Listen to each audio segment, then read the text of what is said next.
Nolan, who is also known as Professor Scribbles. I have James, who is known as Paul Dash McCartney Dash now, and I have Arun, who is known as Arunatic5 or Arunatics. So today we're going to be talking about everything from the Oilers to the NHL.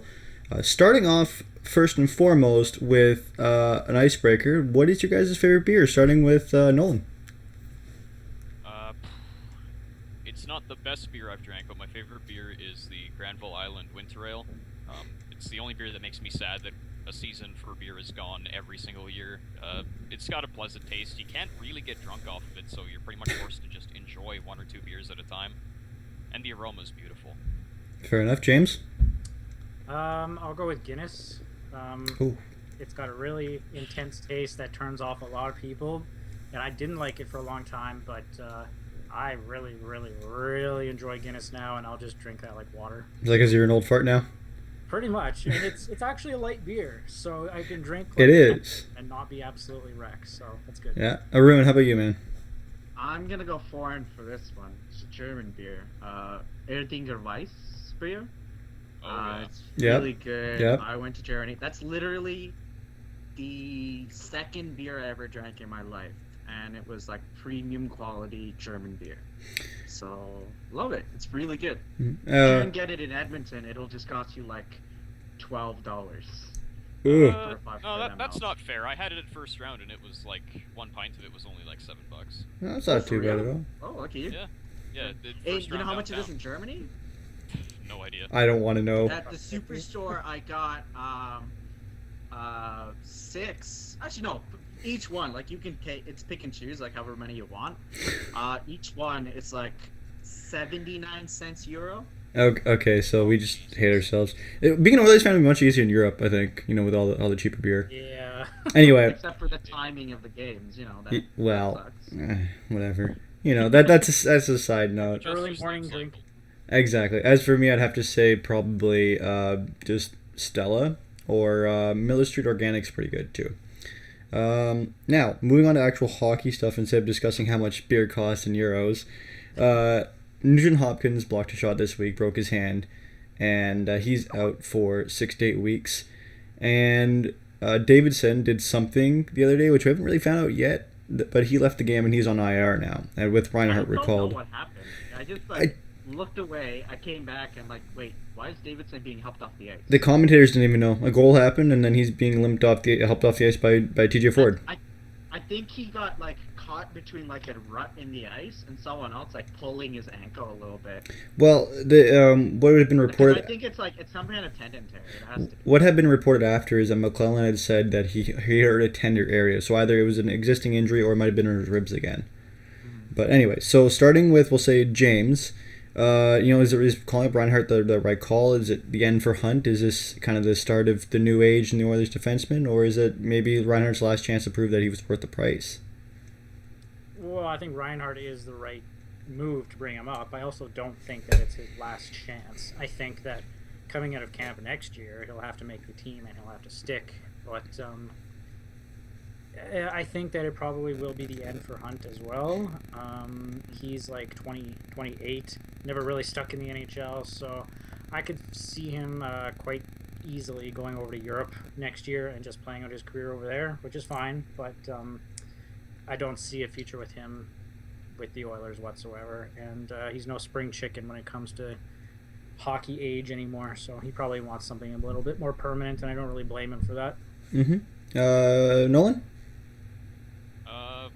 I'm just looking up Red Hunt's stats right now. He's pretty much been an in-betweener exclusively with the Oilers for the last 3 years. Never really done anything all that spectacular. Good points for what it's worth in the AHL for the last 3 years, but he's absolutely a journeyman, and at 27, he's really not getting any better. So I think probably for him, maybe the KHL, maybe Swedish League, something like that would be more his style. But he definitely has a career as a pro somewhere, making decent money, but it's not going to be here. And as for Reinhart, I mean, this is his second year as a pro, and he's looked not great in the AHL, but he's getting used to a completely different style of game over in the West as compared to the East, and he's still young. Arun? How do I put this properly? Um, yeah, I think it's definitely the end of Hunt. Hunt was never really a prospect. I don't think he was ever with the organization to be a prospect. He was sort of along the lines of, this guy is good, been good in the AHL. Let's keep playing him in our AHL like team, and see whether or not he can make the jump into the NHL. And unfortunately for Hunt, he's never really been able to do that. And yeah, and Griffin Reinhart is leaving a sour taste in my mouth, because we paid quite the price in order to get Griffin Reinhart, but it just has not looked good. So if going off what I know, what James had mentioned, that he has to make the team next year. If Reinhart doesn't make the team, or doesn't look like at least a second pairing defenseman at some point in the next 1 to 2 years, is that trade considered to be a bust, or is it just more of a miscalculation on Chia's part as his first move in the organization? I'm gonna wait until Barzal makes the league. Exactly. Yeah. You gotta wait and see what you got with Barzal and Beauvillier, or not Beauvillier. Yeah, it was Beauvillier. Beauvillier, yeah. Yeah, they made some other trades, and eventually they ended up with Beauvillier. So both of them were on Team Canada at the World Juniors. But I mean, scoring in juniors doesn't necessarily translate to scoring in the NHL. Mm-hmm. I think we all know that. So the trade is going to take like 4 years, I would say 4 or 5 years to really pan out. Nolan? It's too early to say. I'm looking at both of their stats right now, and they're both pretty much trending, very slowly upwards, as most people do in their year +1. Neither of them are really standouts so far, but I think that maybe this trade could bite us in the ass, but we definitely have to wait a couple years first. All right. So, in terms of immediately, like, what we can tell in terms of possibilities, it's looking a little more on the grim side. Now, if he's still a usable player for the Oilers, for example, him and Davidson as a third pairing, which take it how you will, but if they end up doing that, is that still considered a bust, or is it just an overpayment for a player who might be moderately useful? We'll see what we see, I think. I mean, who knows how good our defense will be in 3 or 4 years. Our third pairing could be like what most people think of New York's third pairing now. Like, they're still all really good defensemen. We'll see. All right. Yeah. Yeah.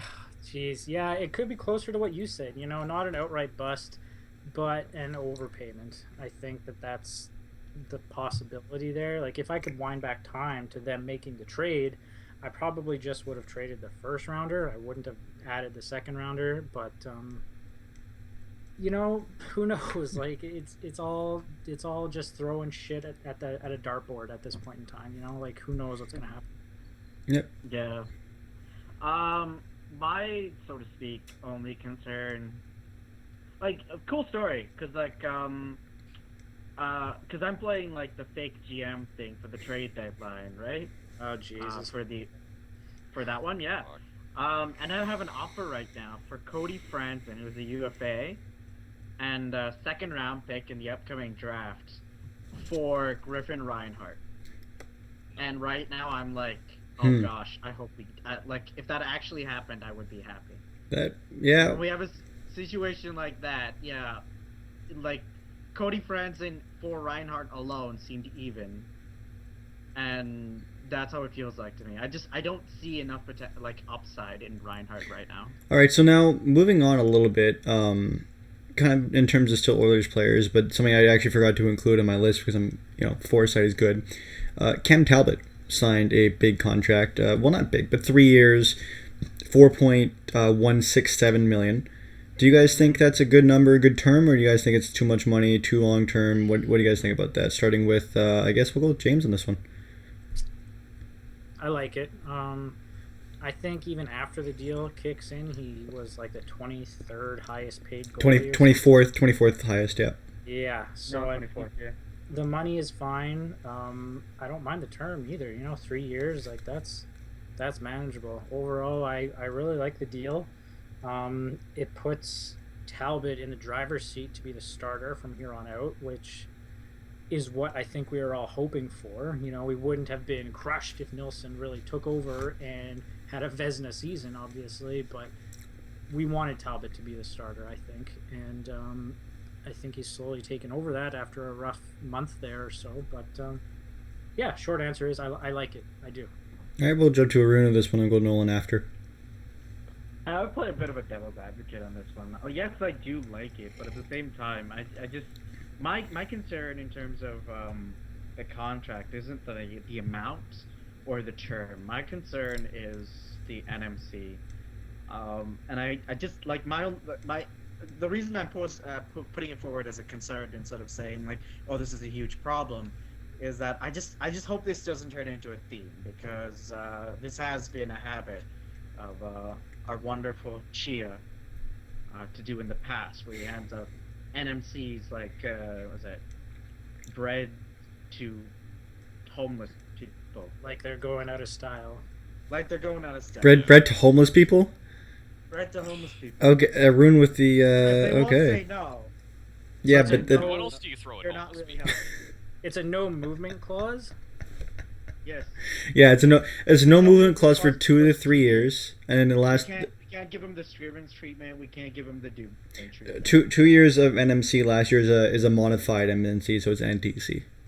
Where he can give a list of 10 teams to be traded to. Yes, that's an NTC. Yes. Yeah, I'm okay with that. Moving on to Nolan.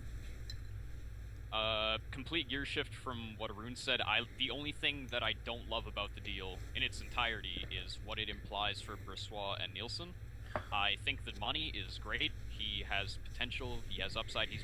He's shown he can play at higher quality than the money he's making, and 3 years is completely manageable. And while I agree that it leaves a very bad precedent for more shitty no movement clauses, I think that the one on Talbot is irrelevant. If we don't want him after a year because he's playing like ass, Talbot will also realize this and say, well, I want to be a starter somewhere, like I'm going to enter the twilight of my career soon, trade me. Or he'll play great, and then we don't want to move him. Yeah, and If we start giving those out to forwards and backups, then I'll be worried, but I think goalies are probably the least, like starting goalies are the least concerning to give movement clauses to, because who wants to give up a guy who's you're either playing like a starter or is your only option? So now, what about if someone comes along, like say Taylor Hall wants a 6-year deal when his contract expires? Do you give him an NMC? Like, is it? Are we talking MNCs for nobody or only exclusively for players like Connor McDavid and Taylor Hall? Like, you don't want to see them overused. I think There's less value. Sorry, I'm interrupting. There's Go less ahead. value to like an unmovable piece for an NMC. The reason that the NMC is there is for like those slightly more fringe guys, or those guys that would be trade bait, to be like easily traded.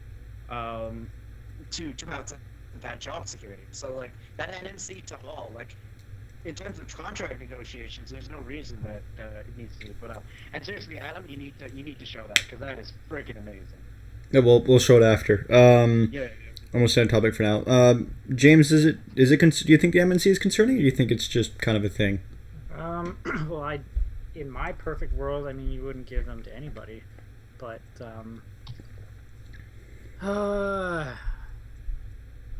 no, I don't think it's concerning, honestly. Term, like I said, it's only 3 years. I mean, I think that we're going to get some solid goaltending out of him for 3 years, and hopefully, I'm just crossing my fingers here and praying. I don't think the no movement clause is going to be an issue. Yep. I mean, I think it's a valid point that the money is much lower than the average starter, and he was right about the amount with Bernier, Ramo, Hiller, I think. So it's and he's playing since December. Definitely playing 2 of those 3. Since December, he's had a 9.35. Yeah. So it's he's kept us in games where we didn't deserve to be in. So honestly, yeah. Anyway, moving on. Actually, and Nolan brought it up with Brissois and Nielsen. Do you guys see Nielsen here for another year, and what happens with Brissois next year? I wouldn't say that Nilsson has an attitude problem, but he's very sure of himself, and I think that he wants to be a starter, or he doesn't want to be on a team. So I think that if he sees the writing on the wall with regards to the direction that goaltending is taking, I could see him not re-signing in Edmonton for sure. Nolan, what do you think? I think within reason, Les Nielsen really starts to pull it together and says, well, give me another year or two of a goaltender battle and I'll prove to you that I can be a starter at the same age that Talbot was, because I think he's 2 or 3 years younger than Talbot right now. Yeah. Either that'll happen, or he'll say, this just isn't working the way I thought. Peter, trade me at the deadline to pretty much any team that needs someone to prove that they can be a starter, and, I'll say good things about the organization, etc., etc. I think it's probably good for us to move him as a trade piece. He got us a few nice wins, he gave us some hope, and we traded Liam Coughlin for him. If we can get even a 5th-round pick, that's worth it. What about you, Arun? Fuck, dude. To be honest, yeah. Good contribution. How high are you? I'm so tired. I had to work for so long and after. Don't care. Shut up and talk hockey. But I'm with James on this one primarily. If you guys remember, there was that report that came in where Nielsen threw his stick away and then he stormed out of the practice, and they were using a cardboard pullout or something for practice. I never heard about this. Mm-hmm. Yeah, that happened. Apparently there was something crazy going on, but in the end nothing came out of that because I think management took care of it. I mean, that could as much him be frustrated by the fact that he's playing poorly and Talbot's taken over his position than anything else. But sorry, go ahead. Yeah, but yeah, it is a point of contention. Now, with this regards to Brossoit, do you think then if Nielsen does leave, which, I mean, he's still an RFA, so, I mean, do you sign him if you have the chance? And second, do you sign maybe an RFA or UFA goalie to back up Talbot next year to give Brossoit an extra year of development, or let Brossoit come up and let Lorikainen take the reins in the AHL? We'll start with Nolan on this one. I was going to say, I think it would be good if Talbot had a season before Brossoit came up where he said, you aren't being challenged by anyone immediately this season, we're going to get just a journeyman backstop, you take the reins, prove you can do it, and next year Brossoit will come up and he'll be finally ready for NHL jobs, and then you two can start competing on year 2 of your contract, and we'll see where it goes from there. Lorikainen is apparently good enough to maybe start starting in the AHL, but if Brossoit doesn't mind waiting for one more year and maybe coming up as a backstop, or if the journeyman falls apart or whatever, then he can take that place. For now, how old is Brossoit? I think he's 23. Yeah. He's 2 years younger than Nielsen, who's 2 years younger than Talbot. So you think they should wait? I think if Talbot's fine with getting a chance to take the reins and just be like, we're gonna ease off on you. You had the 1 year to really take the reins from someone else, and Nielsen, who at one point was playing much better than Talbot, we're gonna give you a year, show us what you can do as a starter, and next year we'll see what happens. Or if Brossoit says, I want to start playing in the NHL or trade me, I don't think you trade a guy who's 4 years younger than your starter and looks like he may have the same potential. So bring Brossoit up, and then Lorikainen can begin starting. Brossoit's also only 22. Oh, 22. Yeah, so he's my age, yeah. James? Nielsen is 24, right? Nielsen is 24. I believe. It might be 25. Yeah. I'll search that in a second here. And Cambot is 28 or 29. Cambot's 27. 27? He might have turned 28. He's 25. He turns 26 in March, and I think Talbot turns 28 in June or something. He's 28 right now. Oh, there you go. So he turns 29 in... I don't know how they have this set up. 07, 05, 87. So if it's American, then it's April 7th. 29 in July. Okay, so it's Canadian, I guess. Anyway, so yeah, there's a few years difference. Now, James, what do you do? I'm pretty much along the same lines as Nolan. I give Brossoit and Lorikainen another year in the AHL to sort of duke it out.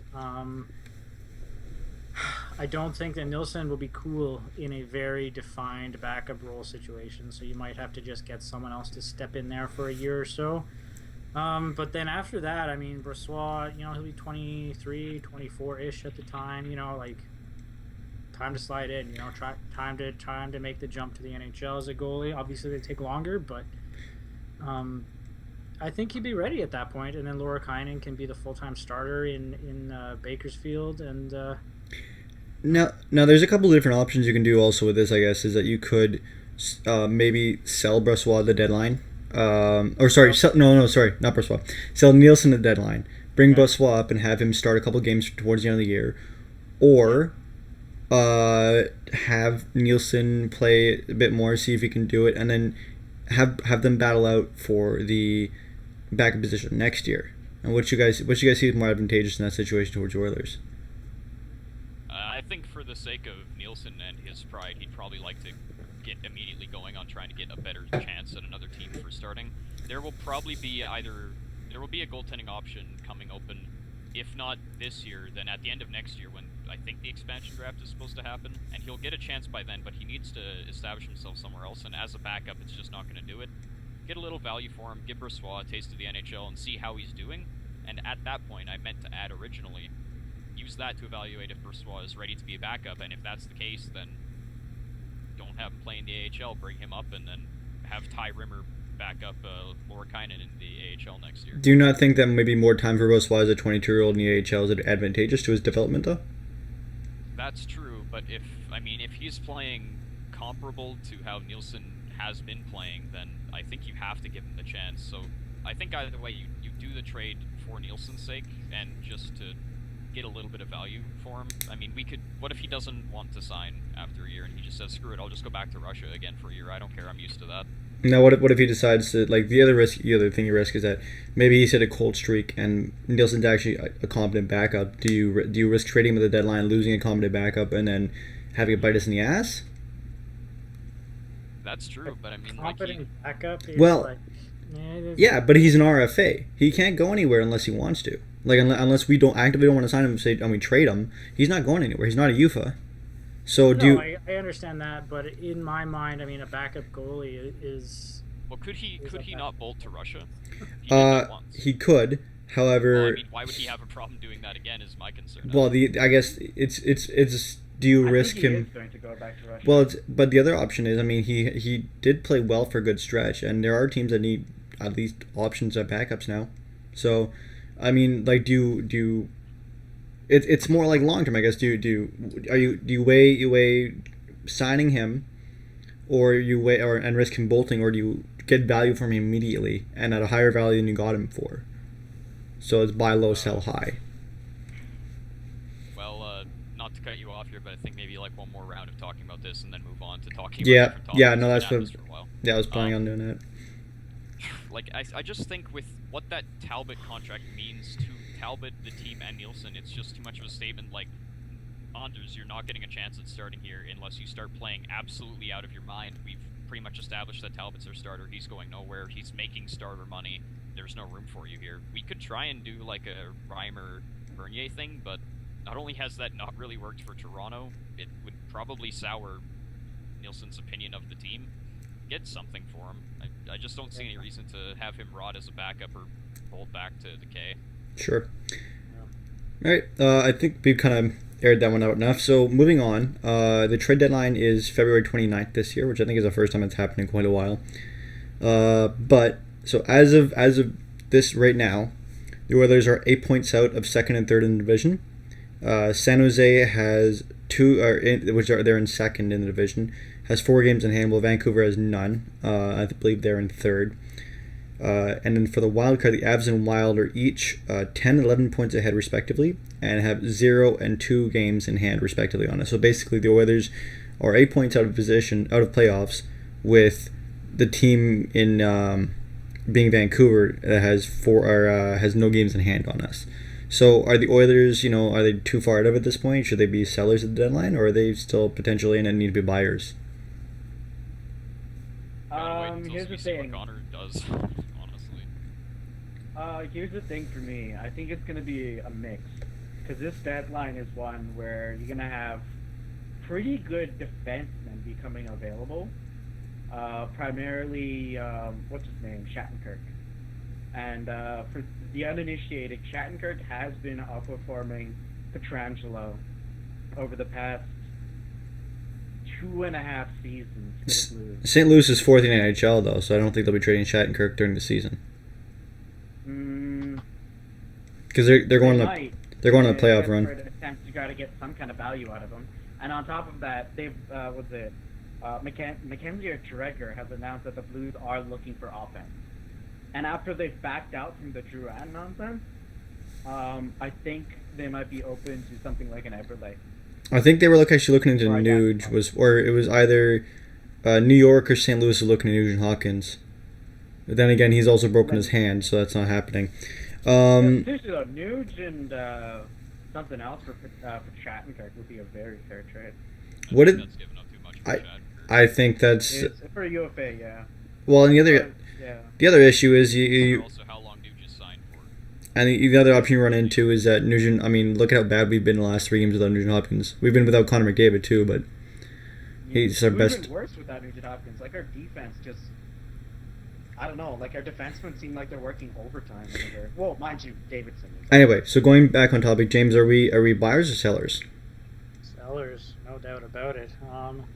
I don't know who the team is actually going to be selling, though. That's the thing. Well, bring I look at the big pieces here on the team, and it's like these guys are signed long term for a lot of them. You know, you're not going to get rid of players like Clefbaum and Nurse, obviously. Sekera, Hall, Nuge, Everett. Like, I don't think any of those guys are going anywhere, despite all of our shit talking and speculation. I don't think any of them are going to get traded. you don't sell one of Eberle or Nuge? I'm not saying what I Not would. right now. I'm saying what I think is going to happen. I don't think any of them are going. And beyond that, I mean, like, what do you really get for fringe players like Klinkhammer or Gazdic or Pakarani? Purcell or Fayne might be moved. Purcell's a good target actually, but beyond that, I mean, Fayne, sure, I guess. But I don't really. I don't really want to get rid of Fayne. I don't really want to get rid of him either, but it's obvious that management isn't a huge fan of him. So. Well, he's been playing top line minutes since he's been back. Him and Sakura have been like playing really good shutdown minutes. He was the last few weeks. last week, yeah. Yeah. Nolan, you're sorry, we interrupted you there. I don't even know who they're going to trade. Well, the way I see it is partially to segue into the point about Fayne and Teddy. I see there being 6 players that the Oilers would actually want to move at the deadline for pretty much anything outside of big pieces if they want to do some kind of blockbuster with Eberle or Nuge, whatever. Nielsen, Whatever. RFA at the end of this year, we already talked about this to no end. Fayne, he's valuable, he's a good player, there may not be room for him in a year or two. I'm not really sure what they're going to do with him, I don't really know what management thinks of him anymore. Gryba, I don't know if we even plan to re-sign him, but he's a big body on defense, which is pretty much exactly what you need in a tough playoff. Justin Schultz, I don't see how he stays on the team after partially how he's played and partially how he's been mismanaged and bungled by this team for the last 4 years. Klinkhammer, again, he fills the role that younger guys than him can do, like Miller, Pakarinen, Kara, and Teddy Purcell. I mean, I think I'd like to keep him if he wants to sign for a little bit less, and I don't know if we'll get a ton of value for him, unless we can get like a major steal, which, you can't exactly orchestrate out of the blue. I think we just try and keep Teddy and say, you played really well, but you're not actually worth as much as you were making. We'll cut it down 10% and we'll give you 3 years or something and do something with that. I don't know what, like, McDavid and Clefbaum and pretty much everyone coming back in the next couple weeks will do to our team. If we start, like, going on a tear with McDavid, we might become buyers or just stay put with what we have. Now, I mean, we don't have a whole lot of time left before the February break, so that's, one thing to consider. But the other side of it is, going into the draft, we'll more than likely have a high round pick unless we somehow make the playoffs. High first round pick. Do you trade the first round pick, maybe package it with Schultz for somebody, or do you trade Schultz? If you trade Schultz at deadline, then obviously you'd have the first round pick. But the ultimate question is, do you trade that first round pick this year? First and foremost, if you do trade it, you don't trade it until Before after the lottery has happened. Yeah. Because of all the lotteries this year. I mean, Yeah. I don't want to have a team come in 15th place, win the lottery. Like, my God, that's gonna piss me off the first time that happens. That's gonna just kill me. No, because they have a chance to win one of 3 lotteries. Is how it works. Yeah, I'd be now, fine right? if a team in like 6th place got 3rd But or something. it's like a team in 15th could get 1st. Mm-hmm. Yeah, they Or could. 2nd or 3rd. Doesn't Boston have 2 in the first round this year too? First, lot of good that did them last year. As I Like, said can you before, imagine last year's LA Kings team winning the draft lottery? We don't. Connor James, we don't think of such nightmares. We are a positive group. Anyway, yes, back. You know, it's hilarious because the rest of the NHL is probably going like, what the heck? Imagine if the Oilers come in and win the first round pick again. I'm so Again. done. Yeah. No. I do not trade the first round pick. I think I like the way that the draft is shaping up this year. If the balls fall the way that they should, no, the Oilers are going to be picking like top 5. Okay, so that's Matthews, Laine, Puljujarvi, Kachuk, and Chychrun. Chychrun. You know, like there's only one defenseman there. Chychrun? We all know where the Oilers need help. Chychrun. So target that son of a gun. Get him. Do not trade that pick. Better question then. If we do pick top 5 outside of the first and maybe second pick, do you go BPA or do you maybe pick up Chychrun because he's kind of exactly what we need? Chychrun. Okay, sorry. Say that again. If we pick top 5 and we're not first or second, so for example, Laine, Puljujarvi, Matthews, so between 3 and 5, do you pick up? Do you go BPA or do you pick Chychrun because he's exactly what we need? Yeah, you get the defenseman. Usually, I'm a big fan. Well, Like last draft, here's the Yeah, way I would put it. yeah. Last draft, if we were picking second or third, we would have definitely picked up what's his stupid face, Hannafin. I don't know. I think if you're picking second, you pick up Eichel. I don't Yeah, you think pick so. up like, Well, I but think we're for not second, picking yeah. Third or fourth, yeah. I think, yeah. So is that the same kind of thing this year? I think so. Yes. Yeah? No. Yeah. I mean, like, here's the thing. If we're, like, third, then I would be in favor of trying to pick up a Lane, because Lane is that, like, big... It's Lane, right? Laine. Line. That's fucking hell. It's spelt Lane, but Finnish, man. it's Finnish, not Swedish. Someone's gonna Murder you. You're gonna die in your sleep someone's gonna tonight. get me for that. No, but, like, he's pretty much what Chia would want from a top 6 forward. He's someone that actually plays a really blue-collar kind of game. He hits, he checks. Too, though, isn't it? Yeah, both of them. But the key thing is, like, if Chia had the top 3 pick, then he would get Line. Would he though? That. I don't know.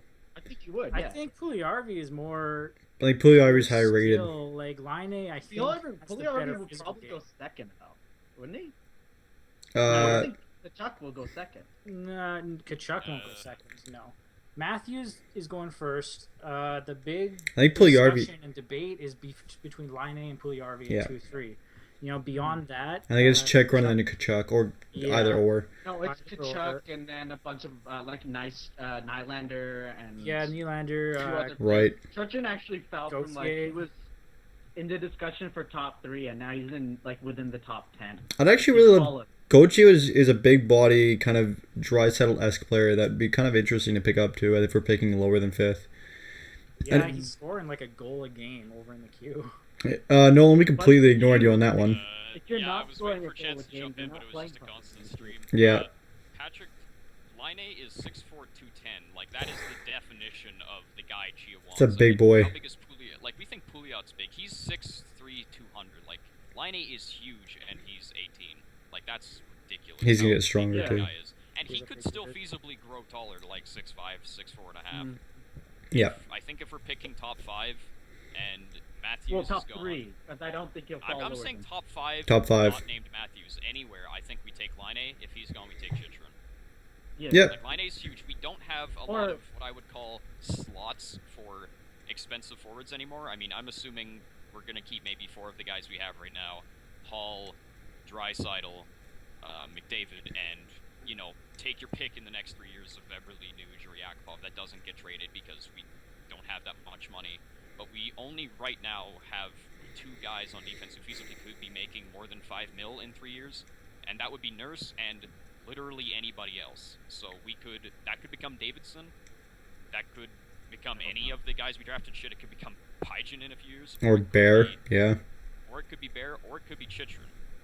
Or it could be Edmonton Oilers monster defenseman Klinkhammer. That's true. I doubt it.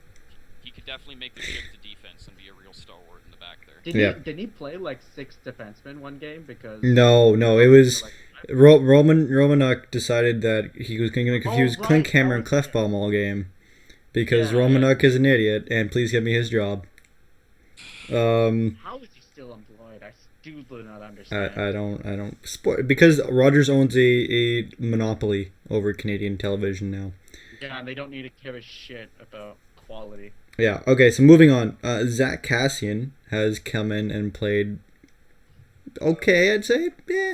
Depends on your opinion, I guess. And in that, what is your opinion of Cassian thus far? Do you re-sign him in the offseason? I have Yes. completely forgotten that we ever had Scrivens on our team. Cassian's been playing incredible, relative to what we expected, which was literally nothing. I don't see how we don't re-sign him. That's really all I have to say.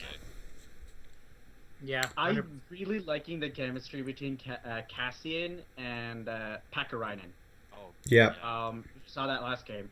Because, like, imagine a decent center between the two of them. Like, Nugent-Hopkins between the two of them. Or, like, Connor McDavid between the two of them. Because, like, they're just going out there banging bodies, just constantly cycling. And then you got a skilled guy that's, like, ready to set them up if they need to be set up. Yeah, Cassian, let's try to put the Sam Gagner incident behind us, I guess. Like, Yeah. Cassian, he is tough as Klinkhammer. He's as tough as Gazdic, and he's more skilled than either of them. He instantly makes both of them expendable in my mind. You re-sign him 150 million%. I think. Oh, yeah. Here's something that I will say, though. This is a team with that's coached by T-Mac. Luke Gazdic will never leave this team. You don't Well, think? He's been You're talking about the guy that never stopped playing John Scott. right, but if you have Zach Cassian, who may as well fill the same role, you know. I am actually going to agree with Arun here. I think that the constant emergence of a fighter, or two even, in T-Mac's lineup has definitely damaged the team's ability to develop young players. There were many times when people were complaining, why the fuck is Mike Brown playing on the third line when we have Nieto, Tierney rotting in the AHL, doing great, just waiting for a call-up, but nope, keep on playing John Scott and Mike Brown. Like, let's get some actual players in there, T-Mac. Part of that was also because of Doug Wilson deciding to continually sign 2 or 3 fighters a year. I don't know if Chiarelli's going to do that. Maybe he likes enough of what he sees with Cassian and just says, sorry, Luke, we have Fighting's on guys the in the decline. AHL who can do that. Fighting is on the decline. Yeah. That's also true. Now, jumping back a little bit actually there, but with the AHL, we never covered it because I think we never got a chance to it. Bogdan Yakimov bolted for the KHL. Let's finish off the Cassian thing because I want to talk Oh, about okay. one big problem that everyone is ignoring with the Cassian. So one thing that I noticed in every single game Cassian is playing is he's got to stop taking penalties. Like, he has at least one penalty in every single game that he's played That's so the far. game that he one plays, game with though. Yeah, that's part of it Like, though. Is that's- he's No, but like there's other players that play hard, but they like at least keep it within the goal posts, right?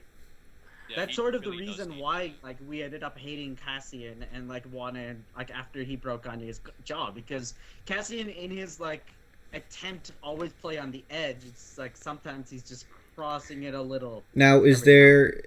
Are you okay with a penalty like, for example, he's going for a hit and it's a couple seconds later takes an interference penalty, or is it like you're talking about tripping, hooking, slashing penalties that need to go? Those kinds of things. So I the don't think he's 3-minute interference penalties. inconsequential penalties. Yeah. So, but then in that sense, Consequential penalties? No, those are well, Those are Very inconsequential. consequential. Inconsequential in the Yeah. sense that it's not going to impact him long term. He's not going to get suspended for it. Oh, So okay. the little stuff, Short-term impact. short term impact. Because what the issue you run into with these guys is you see like Rafi Torres, which we're going to ignore the stupid side of his game because there's a lot to ignore. Zach Cassian sometimes will if they throw big hits, they might get looked at differently. And we're going to talk about this a little farther with the Stamkos stuff, but I don't know. I guess you take a risk with guys like that, and I think I'm okay with that. Yeah, Okay. I'm okay with it too. Ideally, I mean, he doesn't take any penalties, but that's Zach Cassian. You know, we all know what he is ever since he played for the Windsor. I don't know though. and he was on the Canadian World Juniors team. Like that's what he is. It's kind of the same thing with Benoit hold on. Pouliot. The past few games, though, over like the past 2 weeks, that has become a bigger Oilers problem. That wasn't a problem to start the season or for the first half of the season, but it's become a problem now where we just keep taking these really bad penalties. Well, And the PK is not great. PK's been very good. Well, PK's better. PK's been very good. It's It's there been- was one game stuck out in my mind where we They gave up 4 in the game against Not the Arizona. past few games. The past But few games, sin- they've been fairly It's been 100% the last 3 or 4 games. where do we rank in the league? Big part I thanks to, think we're top Cambot. top 15. One game sticks out in my mind big time. By the way, chat, if chat wants to talk, go ahead and talk. I'm checking you out. Don't worry. Hey, yeah. And If just so anyone yes, is you can- watching on the chat, feel free to ask questions and or comment. And I'm also checking the Reddit threads. Woo! Okay, so now this one's kind of moving Actually, on. I was Oh, going to say before. Go you ahead. almost ignored me again. Go almost. Cassian God. taking a lot of penalties isn't a problem if we get rid of Gazdic, whose only role is to fight and take penalties. Which he hasn't really done. He He hasn't hasn't, really done. but he also played hasn't hockey. done anything else. Yeah. So Gazdic is nothing. Get rid of him. I hate Gazdic. okay. He's not even dead weight, he's just invisible. He doesn't do anything anywhere besides be kind No, of a he cool doesn't guy. anymore. No. for Now- PR. That's He's it. just there. This one. So I just want a quick quote if we're done with this Cassian and Okay, James, what you're talking about is the first game where Hendricks was suspended. Oh, that's when we I got the remember we 4 played. power According play to goals G-Star. against us. Mhm. Yeah, Yeah. that stuck out in my mind. That was like That's from G-Star, yeah. Some But that might have to do a PTSD. lot more with Hendricks not being like our best, arguably a better penalty killer, not being there. probably part of it. Mhm. Okay, so I think after that we did good too. jumping on a little bit. Lost my train of thought there. Okay. Let's go on to the next topic then. shall Yeah, I was gonna say. So with McDavid, he's obviously been out. I think it's 12 weeks now. Collarbones tend to take 8 to 12 weeks. Should they have brought him back when Nugent-Hopkins got hurt, or is it better for them to wait the extra 2.5 weeks? Wait, Fuck it. fuck The it. season, no. the season isn't I will worth long-term happily damage to miss the McDavid. playoff Nothing is. season. A Yeah, cup's I not will worth long-term happily- damage to McDavid because he could win us 3 more. Mhm. I will happily give up the possibility of making it into the playoffs this season for McDavid to be a god for the Oilers for the rest of his career here. Yep, I think that's pretty much Or consensus. being an injury problem for every single year. Now, actually, very quick because we've talked about this before, but with Anton Lander, do you keep him if he continues the way he has, which seems likely? Do you keep him as a 4th-line utility player because he's very good at faceoffs, very good at penalty kill?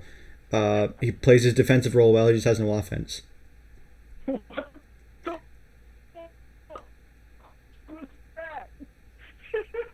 Adam died. Adam, your internet is crapping out on us. Yeah, I can tell because you guys are going. That was, Your internet not died. Mr. Rob.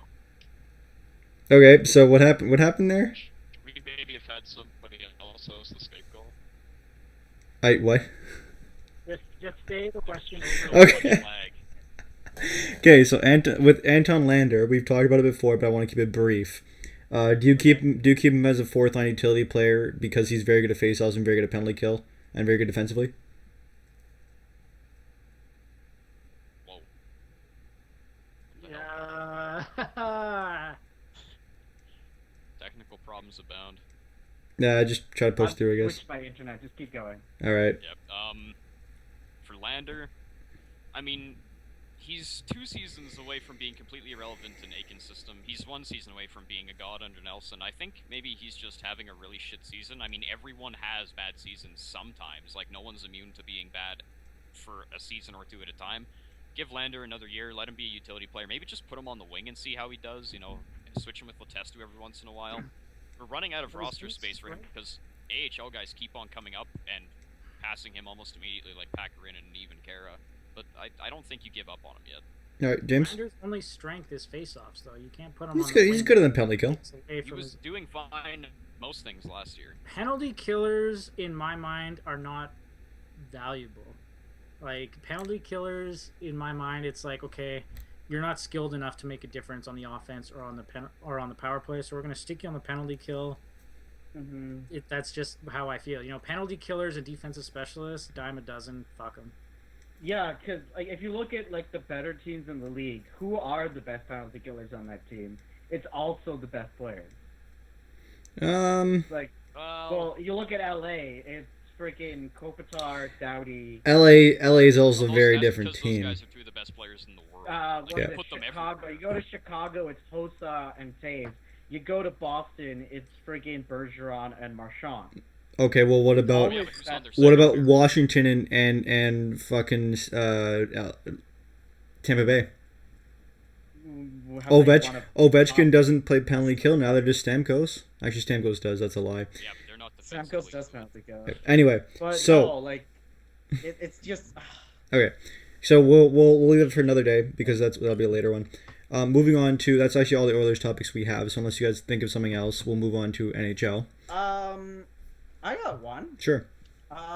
If you had a choice between 3 of these defensemen, but they all came at a different cost. So I'm gonna rank the cost, and I'm gonna tell you like how it is.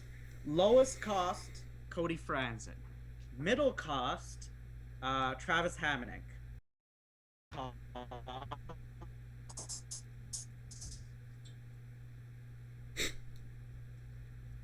I had 2/3. Oh, my internet.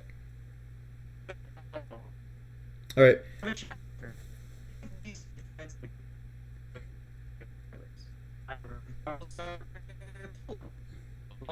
We're having some brutal technical issues here. Yeah. Audio stopped working. Hello. Okay. Anyway, so you want to? I heard. So first one was Franzen. Second one was. Was saying besides Rick Hayden, only pick. I heard Franzen, Hamonic, and I didn't hear the third one. Oh boy, this is fun. Okay, so Arun's back. Arun, Oh, okay. Nolan. But no, audio. Yeah.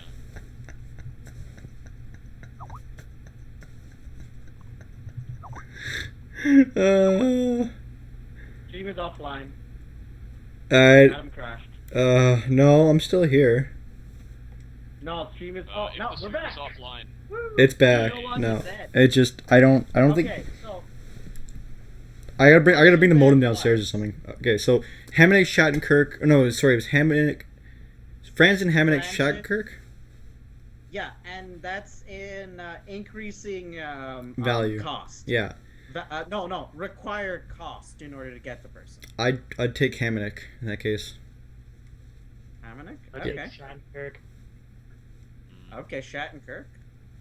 I could be the contrarian and just pick Francis, so we have one of each, but frankly, I'm kind of in a toss-up between Hamonic and Shattenkirk. Hamonic would be cheaper, and he wants to be in this area. Shattenkirk would probably be better and fill the top 2 role a little bit better.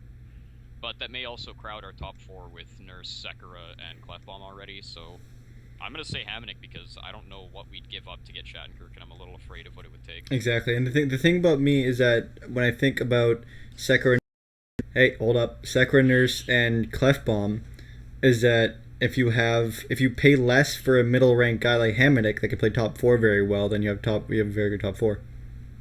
This is Adam right now. He's just a robot. I mean, you're the one not moving, so. Oh my god, my internet. Fucking kill me. Okay. Alright. Good stream. We're probably gonna start wrapping up just because Adam's internet is starting to poop on us. okay. All right. So let's go on to the Drew and nonsense, and then we'll wrap up. Yeah, okay. Everyone, Yep. if we can talk about the Drew and nonsense. Yeah, let's talk about Druin. So, Druin, do you see him as a Yeah. card? So, what do you make? Okay, so in the Drew and...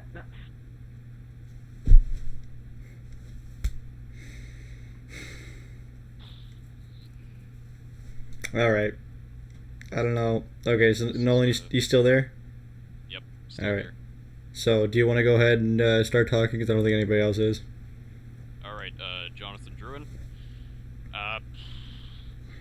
We've talked about this in private and on the sub, or not on the sub, but on hockey extensively. Do I think Druin is being crybaby? Do I have an over-controlling agent? Stevie Y? I'm not really sure what I think of the situation at this point, because more and more things keep coming up. I think most of it was Druin just wanting to do what was best for his career and listening to his agent deciding that what was best for his career was to be a confrontational, contrarian dickhead with the Tampa Bay organization and say, oh, just don't go to the game, you know, this is the best we can do for you. And Stevie Y being very unclear with either what he told the agent or what he was trying to tell Druin, because when Druin was told and called by the organization, probably by Eisenman or something, get your ass to the game right now, he left. Like, it's not like he was deciding, oh, I'm not going to go to the game, because if it was his personal decision, it's a waste of time to go to the game, I want to be traded, then he wouldn't have responded to Tampa Bay telling him to go to the game, because he didn't care what they think if it was his decision. I think the agent is a dipshit. I think Druin was a little bit naive, and I think the Tampa Bay organization has handled this pretty poorly overall. All right, James? I love it. Yeah. I like that. I'm a big, like, how do I say this? I side with workers over management a lot of the time. I like that Druin is sort of sticking it to management and to Tampa Bay, to be honest with you. I am old enough to very, very, very clearly remember the 04-05 lockout. I vaguely remember the 94-95 lockout even. I'm just sick of players getting tossed around by management and told what to do, when to do it, to jump this high. And the way that Tampa has treated its players just smells weird to me, man. Martin St. Louis, a couple of years ago, you know, Steven Stamkos has been an issue for a year now. Jonathan Japan. Mm-hmm.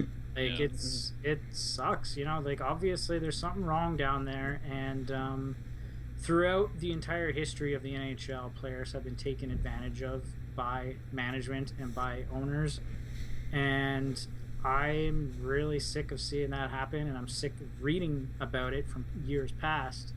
I mean, there's this one story that really stands out in my mind from Gordie Howe.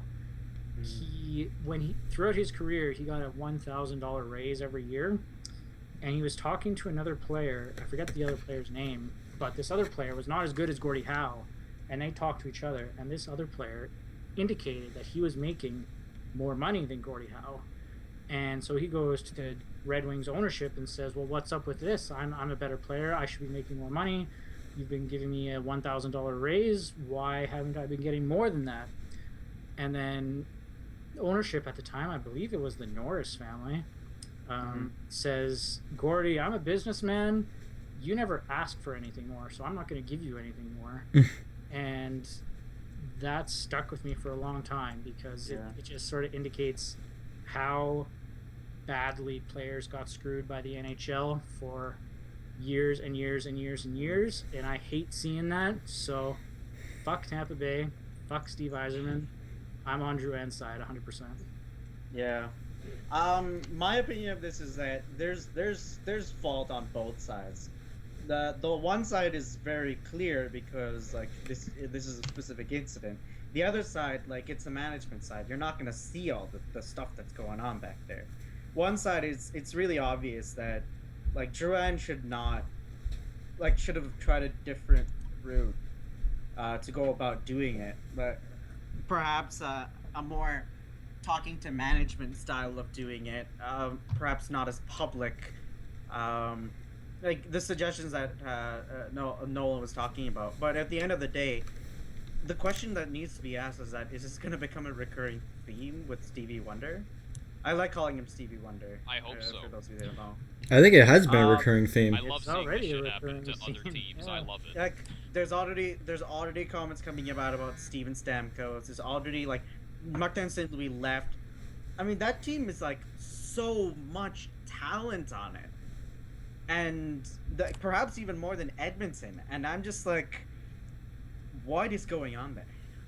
So, by the way, I don't remember for sure if this was him, but when MSO was traded to New York, didn't he say it was nice to feel like a team wanted him? Yeah. Is that him that said that? Yeah. Yeah, like, he was the one that trading said that, LeCavalier or letting him go or whatever makes sense. Like, he was past his prime, he wasn't playing well.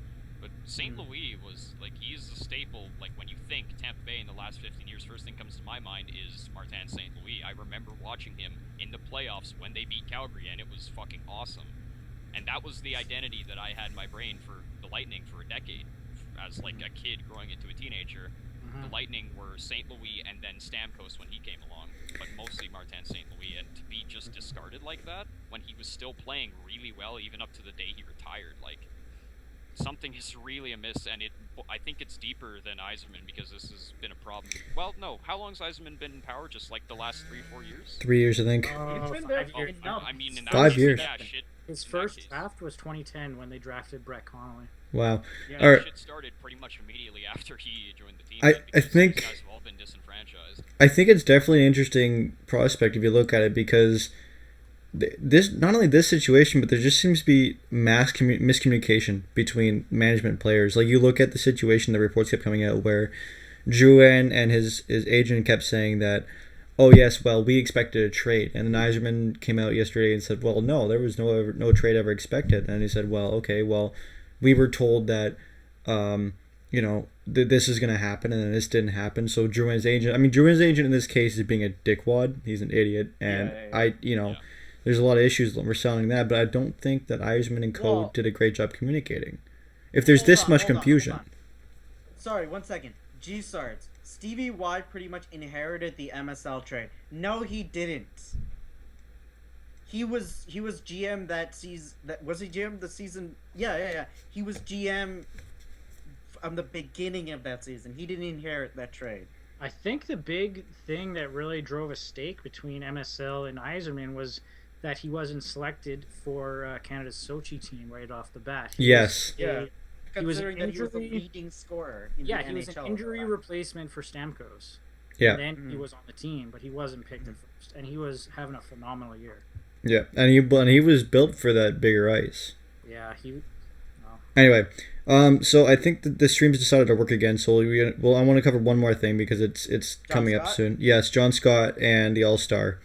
So John Scott went from joke in NHL to beloved by the fans for taking it in such good light to traded to Montreal for Tenorti and some extra pieces included, which didn't make any sense at all.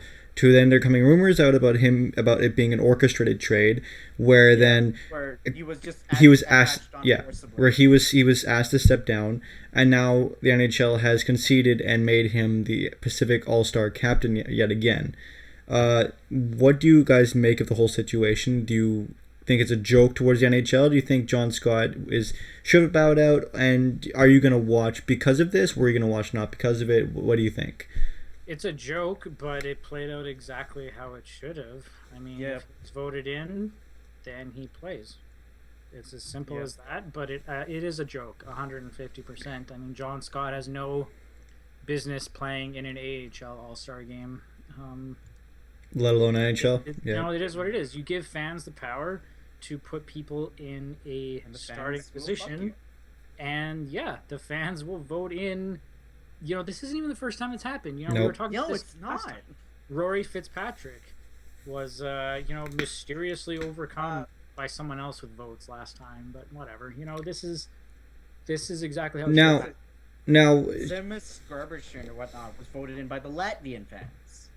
yeah, but he was actually He good also though. Maybe deserved to go based on skill. John Scott absolutely doesn't. Yeah. So, but now, do you think the NHL should have made a hubbubaloo? And what do you guys think about the whole trading him to Montreal? Is it a legit conspiracy, or is it just bullcrap and there's nothing behind it? I think there is some kind of a conspiracy there, but I think so too. I think everyone is wearing their tinfoil hat. Like, they have their tinfoil hats on a little too tight. At the end of the day, it was like a suggestion to solve a problem, but there was no forethought put into it. There was nothing there was no actual thought put into it at all. And then what ended up happening was that the fans immediately reacted exactly the way the fans would react, because they're the ones that voted him in. And then the NHL realized, oh no, if we don't let him play, we're fucking our own fans, and that can't be allowed. No, I want to jump you back into here because I think we cut you out a little bit.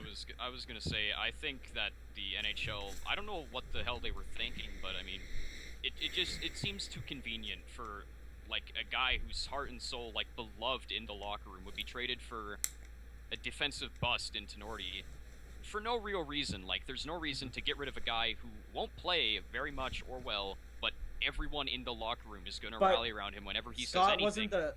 Scott wasn't the central piece of that trade. Hold on, let me look at the trade. I think that's what he was saying. I digress. There's really no reason to trade Scott when he's so, like, he's a lovable guy.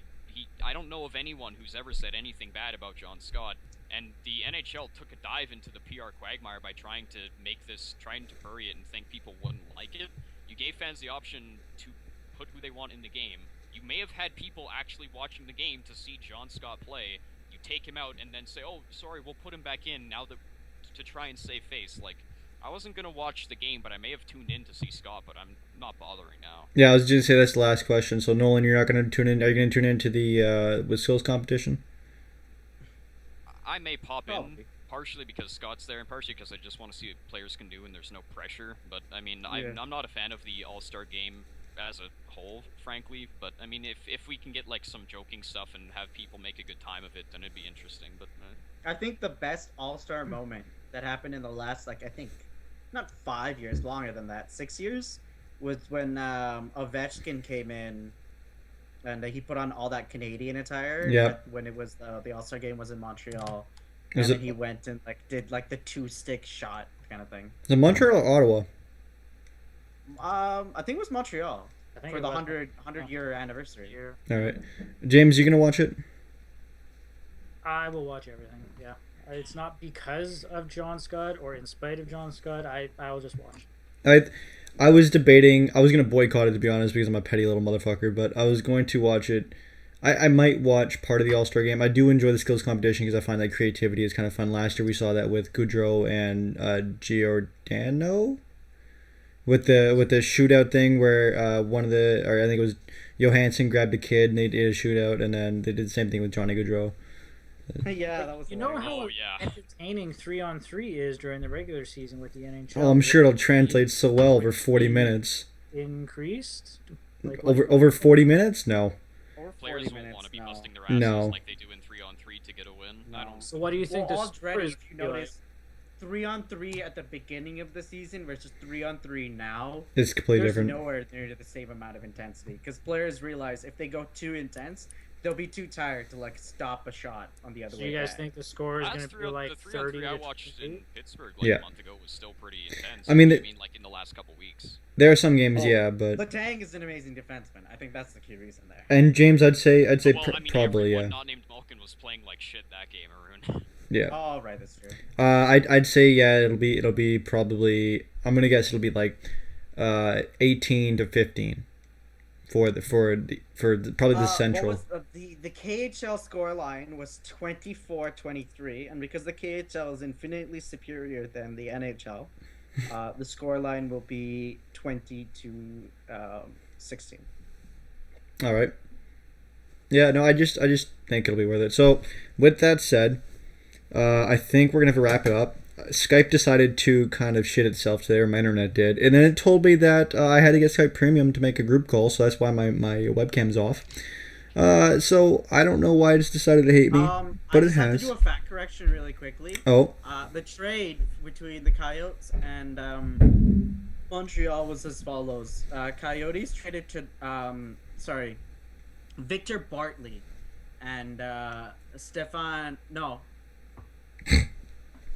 Victor Bartley and John Scott, and they got in return Jared Tenorti and Stefan Fortier.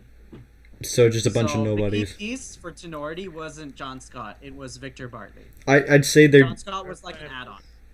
I'd say there's definitely some muscle behind the conspiracy there. I mean, I don't. Say it stinks.